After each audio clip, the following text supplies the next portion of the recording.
Hola amigos, on va faire un petit tour de marché comme d'habitude sur Bitcoin. On va poser quelques questions. Qu'est-ce qu'on fait? Est-ce qu'on achète? Est-ce qu'on vend? Où est-ce qu'on en est dans le plan qui a été fixé?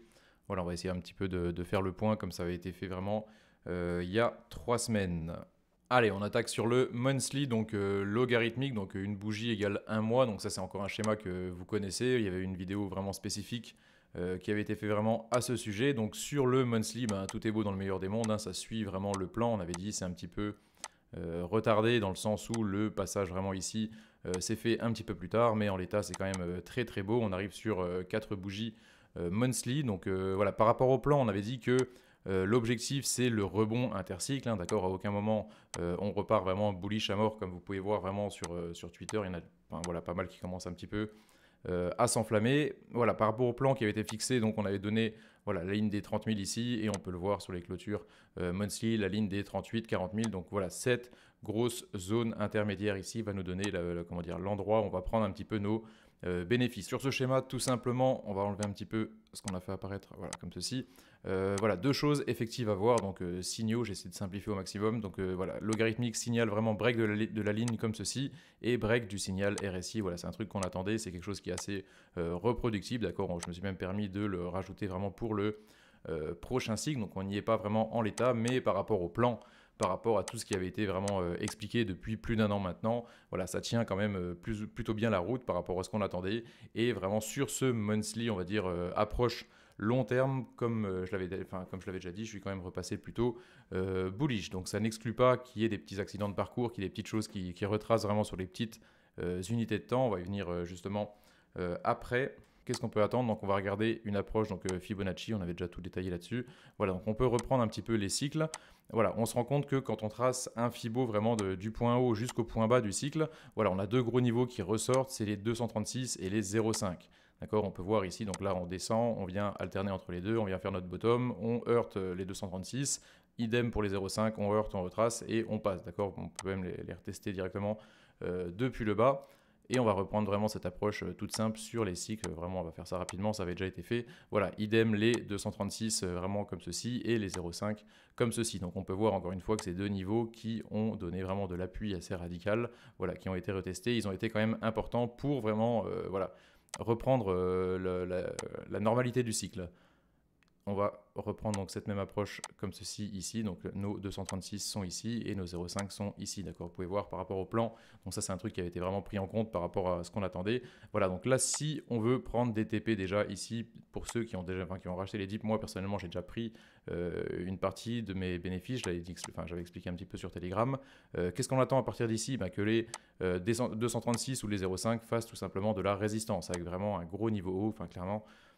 Voilà, j'attends pas qu'on puisse quand même monter beaucoup plus haut que ça. Il va s'agir de ne pas être trop gourmand et de savoir prendre un petit peu les bénéfices comme ceci pour aller rechercher des points bas et pour voilà, attaquer des choses un petit peu meilleures par la suite. Je fais un petit détour sur notre portefeuille sur OKX et on l'a ouvert au copy trading. Donc c'est un portefeuille vraiment bon père de famille, pas de futur sur ce portefeuille-là. Vraiment, on va rester sur les grosses capitalisations des altcoins, donc on prend vraiment pas de risque et on va faire un petit peu du swing. Donc le but, c'est un peu de faire ce qu'on fait vraiment dans les vidéos, vendre un petit peu au bon moment, ceux de lester, racheter, voilà, jamais de surexposition et éviter les sous-expositions. Voilà, essayer de participer au mouvement, de faire croître tout doucement ce portefeuille sans vraiment être trop gourmand. Donc si ça vous intéresse de nous suivre, on met le lien directement en dessous dans la vidéo dans les commentaires. On passe maintenant sur le weekly, donc encore une fois un schéma qu'on connaît, donc sur le weekly encore une fois très beau par rapport à ce qu'on attendait, donc voilà on va pouvoir enlever, donc voilà signal de retournement valide, donc je vais définitivement l'enlever, donc qui avait été effectif vraiment au passage de cette ligne qu'on attendait vraiment depuis longtemps, vraiment au niveau du timing on était vraiment quand même pas mal, voilà c'est un plan qui se déroule pas mal, on aime bien quand ça se déroule bien, il faut rester quand même encore une fois pragmatique, jamais s'enflammer. Ça pourra ne pas être la même chose la prochaine fois, mais vraiment sur ce coup-là, ça se passe quand même plus que bien. D'accord. Donc bottom validé sur divergence, sur volume en hausse, visible encore plus dans les petites UT. Sur break de la ligne, donc cette fois-ci sur une échelle de prix régulière, voilà, c'est quand même pas mal. On préserve la structure, donc c'est vraiment ce qu'on expliquait dans toutes les vidéos. Voilà, actuellement, on trade ce que l'on voit, et ce que l'on voit, c'est que ça monte. Et la question, elle est là, jusqu'où on monte. Donc en l'état, on a la structure, on est quand même plutôt bien orienté et on va essayer de raisonner un petit peu en termes de liquidité.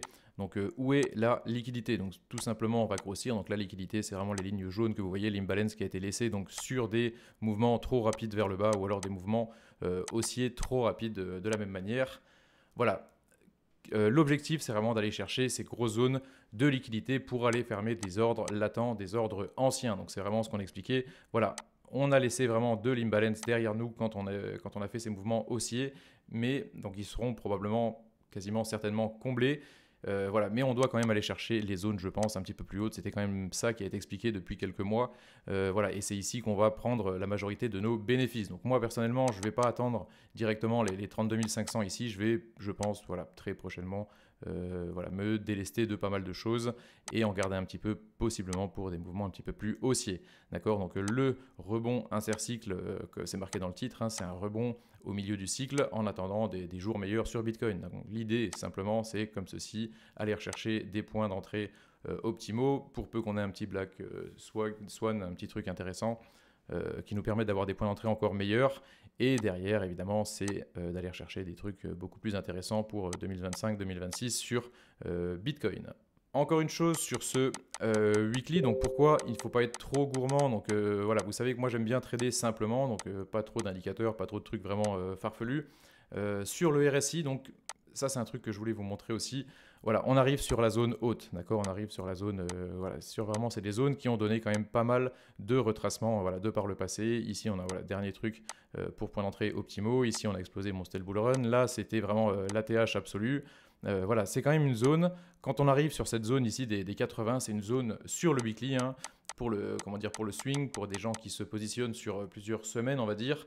Voilà, c'est un truc qui doit retenir votre attention, qui doit vous dire on arrive sur des zones survendues. Il y a quand même des risques de retournement. C'est des zones évidemment voilà, qui nous disent que voilà, Bitcoin est suracheté.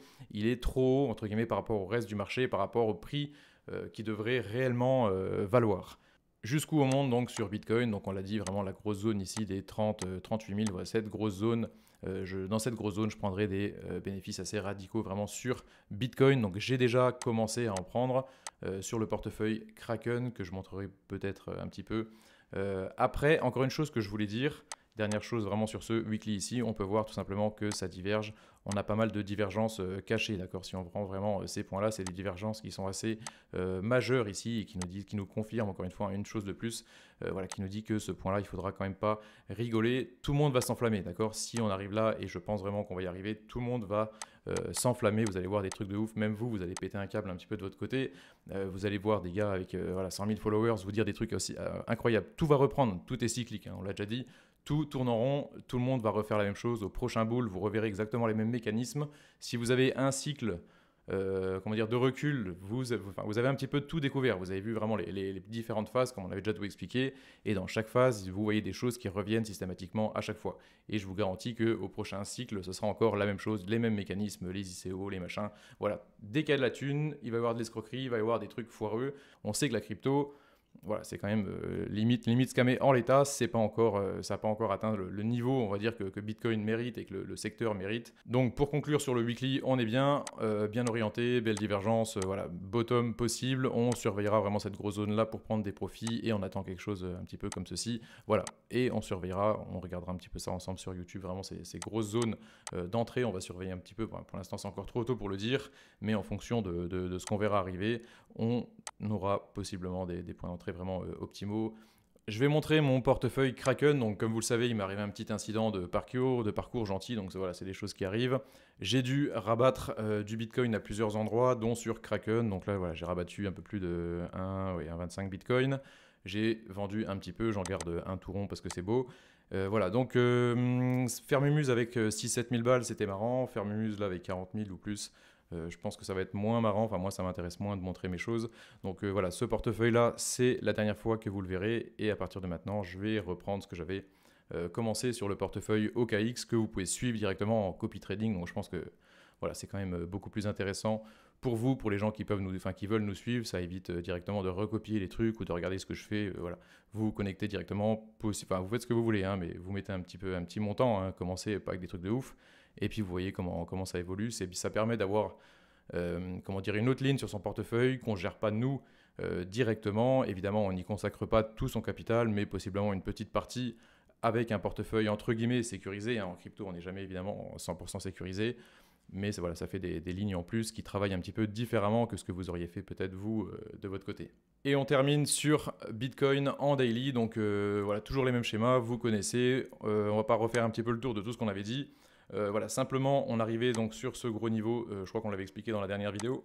Et on avait dit qu'on devait passer vraiment au-dessus de ce gros niveau. Donc on a des flags. Donc voilà, il n'est pas trop bien visible sur Bitcoin, mais sur les autres, sur certaines altcoins, sur la plupart d'ailleurs des altcoins, il était quand même bien visible. Voilà, un flag, c'est une figure de continuation haussière comme ceci qui nous dit que le prix va possiblement monter. Donc là, c'est un petit peu ce qui s'est passé.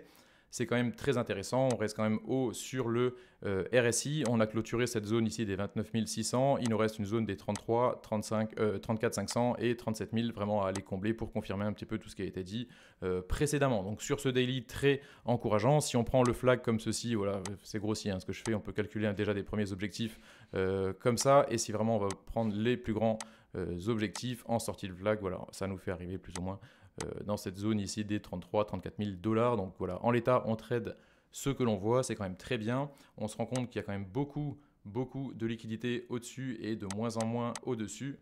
Beaucoup de liquidité, je veux dire, en dessous et de moins en moins au-dessus. Voilà, donc il faut quand même rester encore une fois pragmatique et il ne faudra pas être trop gourmand si vraiment on arrive à monter dans ces zones-là. Voilà, on n'ira possiblement pas à la lune, d'accord? Donc là, il y a encore de l'imbalance qu'on aura très largement le temps d'aller clôturer plus tard et on a surtout pas mal d'ordres à aller clôturer plus bas. C'est un petit peu dégueu tout ce que je fais, mais voilà, tout ça je pense, et je vais peut-être pas me faire des copains en disant ça, mais je pense que ces ordres là vont être quand même clôturés un jour ou l'autre. J'avais déjà expliqué pourquoi, je réexpliquerai pourquoi, mais voilà, je crois que c'est Capo qui donne un petit peu les 14 ou les 12 000, j'ai pas trop suivi, mais je crois qu'il se fait un petit peu massacrer sur Twitter. Mais je pense, voilà, parlez pas trop vite, vous enflammez pas trop vite, les boules aiment bien enterrer un petit peu les bières. Mais les bières sont souvent quand même un petit peu plus avertis de manière générale. Pour nous rejoindre sur OKX, je vous mets le lien directement en dessous. Donc cliquez directement, il y a les liens en dessous de la vidéo. Vous réglez, vous configurez directement le copy trading. Et si vous avez envie de nous suivre avec un petit montant, vous maîtrisez, vous êtes des adultes responsables. Voilà, si vous voulez nous suivre avec un petit montant, vous pouvez le faire très simplement directement sur OKX. Donc voilà, le bear market, c'est long et chiant. D'accord. Si vous êtes encore là, si vous regardez encore la crypto aujourd'hui, c'est que vous êtes quand même intéressé un minimum. Et je pense que c'est quand même vous qui allez récolter le plus de fruits sur le prochain cycle. Et si on n'a pas une grosse récession, le crash, blablabla, tout ce qu'on nous raconte vraiment sur tout ce que vous pouvez voir sur Internet, voilà, le monde ne va probablement pas s'effondrer demain. Des crises, on en a eu. De l'inflation, on en a déjà eu. La situation est quand même un petit peu délicate, mais relativement sous contrôle. Donc voilà, on a eu les résultats de l'inflation aux États-Unis. On peut regarder, on va faire encore un petit tour, hein. Hop, comme ceci. Voilà, donc inflation États-Unis, donc voilà, sur les 6% actuellement. Les taux sont tout doucement en train de trouver leur plateau. Fed Fund, voilà, comme ceci, c'est en train de ralentir tout doucement. Et voilà, comme on l'attendait, on pourrait possiblement trouver un plateau dans ces zones-là pour pouvoir redescendre, voilà, courant, on va dire 2024-2025. Donc ça aussi, c'est un truc qu'on prend en compte dans le plan. Voilà, concernant vraiment le bull run de Bitcoin, ce sera quand même, voilà, il faudra un contexte de taux directeur de la Fed vraiment favorable pour que Bitcoin puisse monter. Et concernant l'inflation, ben, voilà, on a eu le pic d'inflation. Donc là, on est aux USA, on est monté sur les 9,14 ici, puis on est en train de redescendre tout doucement. Voilà, sauf chose imprévue, vraiment, cette inflation devrait, on l'espère, reprendre un semblant de normalité. Voilà, sur l'Europe, comme d'habitude, on est un petit peu à la traîne, quoique on est en train de bien rattraper. Sur la dernière vidéo, on est encore sur les 8,50, je crois. On est monté plus haut, on est monté sur les 10,60. Mais voilà, encore une fois, on pense que possiblement on a eu le pic d'inflation et qu'on va pouvoir reprendre des choses un petit peu meilleures pour la suite. C'est intéressant, c'est quand même bien. Ça suit son cours tout doucement. Voilà, on s'enflamme pas, mais on est possiblement donc sur les bottoms. On aura d'autres points d'entrée optimaux. Les vrais bottoms, c'était quand même effectif, je pense, en décembre. On avait dit qu'on n'était pas trop sûr concernant justement le deuxième retest, mais on est quand même descendu bien bas. Voilà, on aura encore, je pense, des points d'entrée optimaux. On est quand même plutôt pas mal. On essaie de faire attention. Il faudra savoir prendre ses bénéfices en temps et en heure. Pas être trop gourmand, garder du cash et soyez patient.